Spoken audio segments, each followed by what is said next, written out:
बिहार जैसे राज्यों के लिए शिक्षा का सवाल, स्वास्थ्य का सवाल, नौजवानों के लिए रोजगार का सवाल, सदन में उन सवालों को फिर से मजबूती से उठाने का, जिन सवालों को हम पहले भी उठाते रहे हैं। प्रधानमंत्री जी, माननीय मुख्यमंत्री जी, अमित शाह जी, नड्डा साहब सहित एनडीए घटक दल के तमाम नेताओं का हृदय से धन्यवाद ज्ञापित करते हैं। दलित समाज के लोग, अति पिछड़े समाज के लोग या सामान्य जाति के भी जो गरीब लोग हैं, उनके बच्चों के लिए सुप्रीम कोर्ट और हाई कोर्ट में जज बनने का जो रास्ता बंद है, सदन में जाकर इन सवालों को फिर से उठाने का एक बड़ा अवसर मुझको मिला है। तो चलिए, कल उपेंद्र कुशवाहा और मनन कुमार मिश्रा राज्यसभा के लिए निर्विरोध चुन लिए गए। दरअसल राज्यसभा उपचुनाव के लिए नाम वापस लेने की अंतिम तारीख थी कल। हालांकि इन दोनों के अलावा किसी ने भी नामांकन नहीं किया, इसलिए नाम वापसी का समय समाप्त होते ही उन्हें जीत का सर्टिफिकेट विधानसभा सचिव की ओर से दे दिया गया है। चूंकि राज्यसभा में उपेंद्र कुशवाहा का 2 साल जबकि मनन कुमार मिश्रा का 4 साल का कार्यकाल रहने वाला है। राजद नेत्री मीसा भारती और बीजेपी नेता विवेक ठाकुर का लोकसभा चुनाव जीतने के बाद ये दोनों सीटें खाली हुई थी। अब ऐसे में राज्यसभा में बिहार से एनडीए का 10 सीटों पर कब्जा हो गया, जबकि बिहार में राज्यसभा की 16 सीटें हैं। उपेंद्र कुशवाहा के समर्थक विधानसभा परिसर पहुंचे थे। देखिए तस्वीरें हैं, कई अलग अलग जगहों से समर्थक जो हैं वह विधानसभा कल पहुंचे थे। उपेंद्र कुशवाहा के समर्थक बड़ी संख्या में, कुशवाहा के समर्थक विजयी सर्टिफिकेट लेने के बाद उनके समर्थकों ने जमकर नारेबाजी की। वहीं कुशवाहा ने गाड़ी से बाहर निकलकर समर्थकों का अभिवादन किया। साथ ही साथ मीडिया से बातचीत करते हुए उन्होंने क्या कुछ कहा, पहले पूरे बयानों को सुनिए। प्रधानमंत्री जी, माननीय मुख्यमंत्री जी, अमित शाह जी, नड्डा साहब सहित एनडीए घटक दल के तमाम नेताओं का हृदय से धन्यवाद ज्ञापित करते हैं।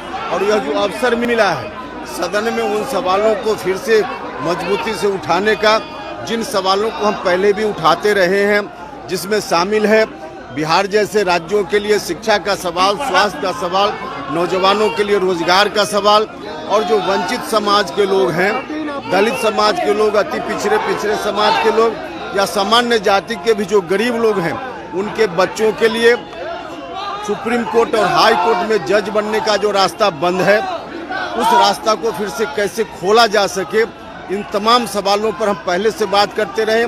सदन में जाकर इन सवालों को फिर से उठाने का एक बड़ा अवसर मुझको मिला है। तो आपने साफ तौर पर सुना, उनका कहना है कि पीएम नरेंद्र मोदी और सीएम नीतीश कुमार को धन्यवाद देते हुए उन्होंने इस तौर पर कहा कि शिक्षा, स्वास्थ्य, रोजगार का मुद्दा पहले से जिस तरह से सदन में उठाते रहेंगे पहले की तरह, और एक बार फिर से वंचित, पिछड़ा और सामान्य जाति गरीब लोगों के सवाल सदन में मजबूती से उठाने वाले हैं। तो देखिए उपेंद्र कुशवाहा ने एक तरीके से कल बड़ा एक तरीके से हुंकार भरे हैं। देखिए जीत का सर्टिफिकेट लेने के बाद बड़ी संख्या में जो समर्थक हैं वह कल पहुंचे थे उनके आवास पर। विधानसभा परिसर अलग अलग जगहों से जो लोग हैं, जो कार्यकर्ता हैं, उनके जो चाहने वाले हैं वह पहुंचे हुए थे। साथ ही साथ मनन कुमार मिश्रा भी कल निर्विरोध निर्वाचन हो गए हैं राज्यसभा सांसद के लिए। अब ऐसे में आगे देखना होगा आगे क्या कुछ निकलकर सामने आता है। चूंकि जिस तरीके से सर्टिफिकेट लेने के बाद वह सीएम हाउस पहुंचते हैं, मुख्यमंत्री नीतीश कुमार से मुलाकात होती है,